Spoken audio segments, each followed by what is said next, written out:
Alright, so this is just gonna be a quick video to round everything up and let everybody know how this next week or so is gonna go, because I'm gonna take a quick breather off of doing YouTube to go ahead and get things in order and fall back and regroup and all that good stuff.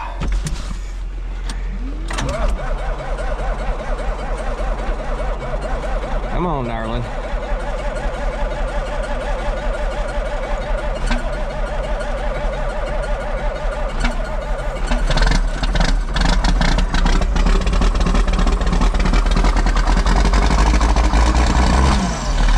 So dramatic.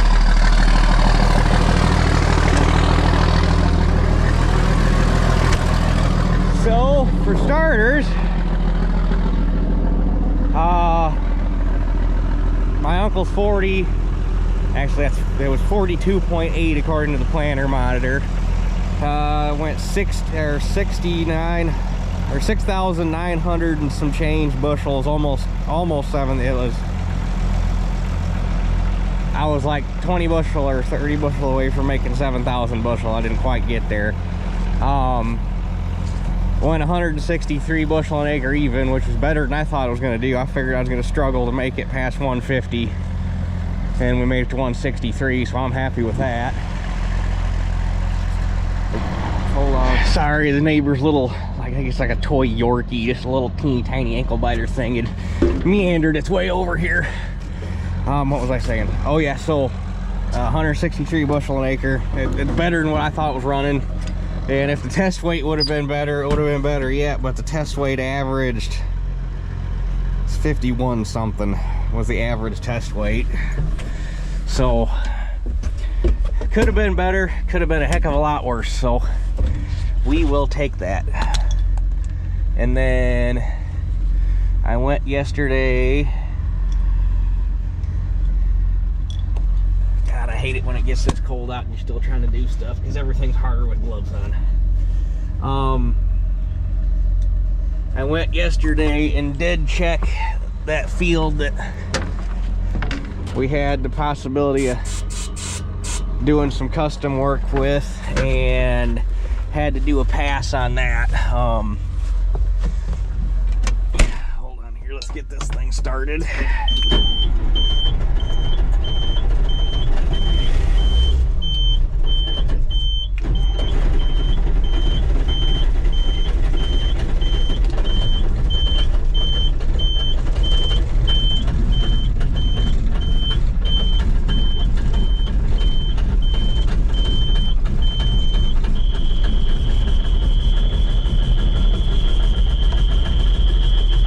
Tell me it's a Perkins without telling me it's a Perkins. Quit your bitching.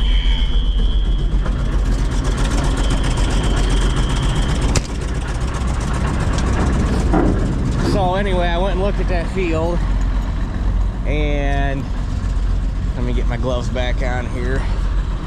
It was worse than I expected it to be.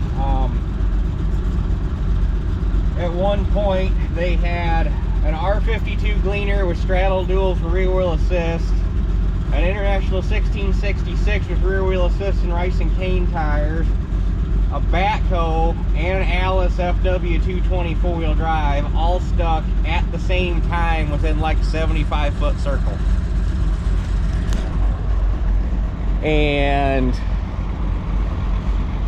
at first we walked out there, and we walked out from the road, because they had started at the road and started working their way in. Because basically it's an old cow pasture.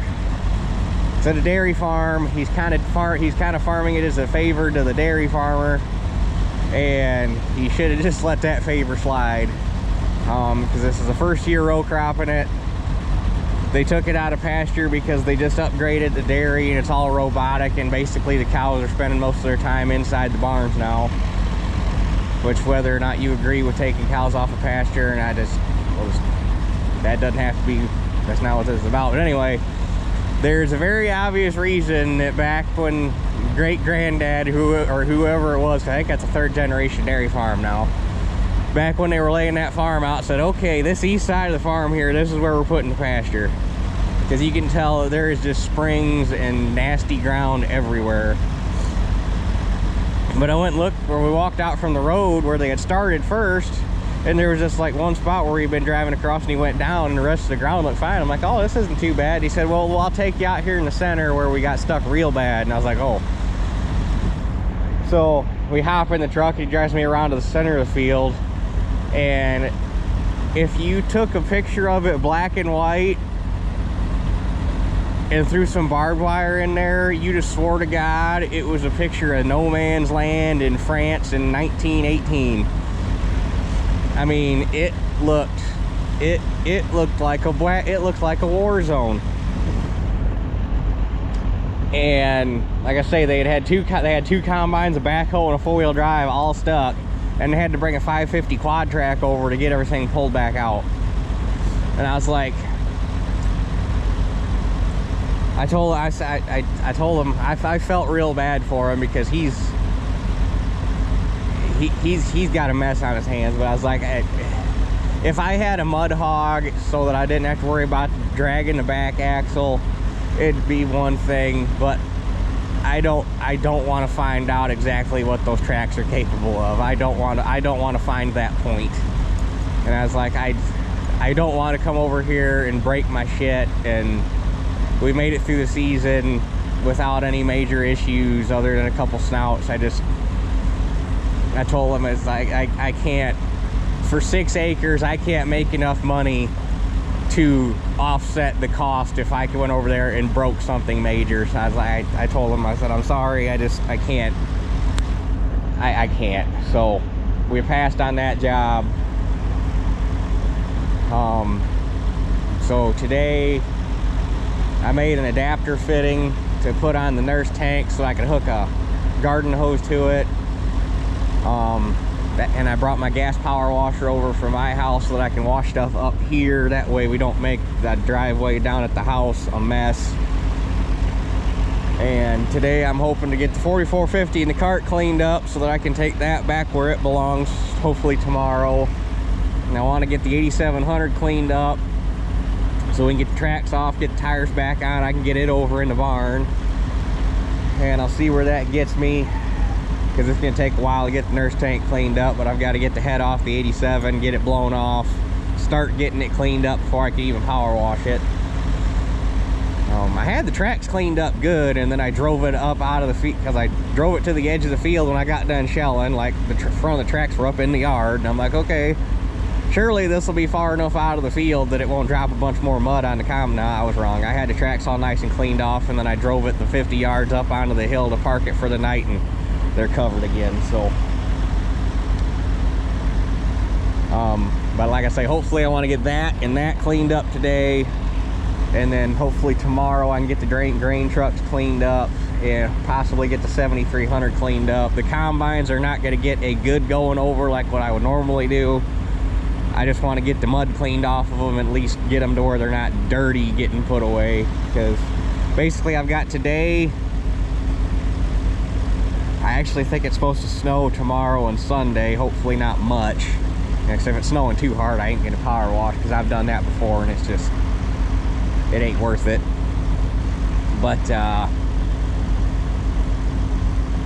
hopefully before Sunday's done, everything's cleaned up and put away so that we can move on to the next project. And I got done just in time, because it looks like we've got until like Thursday or Friday time frame this week, and the temperature drops off of a cliff, and we got snow forecasted.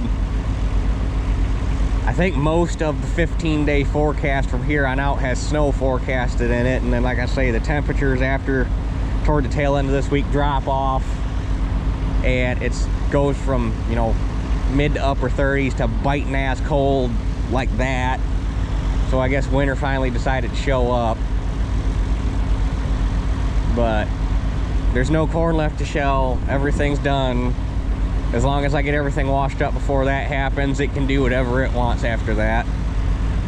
I'd like to get a little bit of chisel plowing done if the ground freezes up good enough. We'll see how that goes. But anyway, like I said, I'm gonna take this week off of YouTube to get things cleaned up, get situated, fall back, regroup, and go from there, because I still got, once I finish getting all my numbers added up, we still got to do the customary fall recap video where we go through our total yield and all that stuff, and then we have to do the 2023 recap video that I couldn't do New Year's Day because we still weren't done shelling corn yet.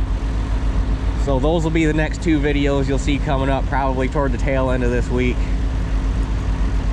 Actually, I guess the tail end of next week, since this is Friday. We're not into this week yet. And then after that, if we get too much snow and it freezes too hard to do any chisel plowing, then we'll start getting situated to start working on some shop projects and some stuff like that. So, because the 1950T needs to come in and get the brakes done on it. I've got the stuff to do that. The 1600 needs the PTO rebuilt because the clutch started slipping on me toward the tail end of this summer, so that needs to get fixed. And it might possibly get a new hydraulic pump put in it. Obviously got the applicator project that needs to start happening. Got the barn loft project.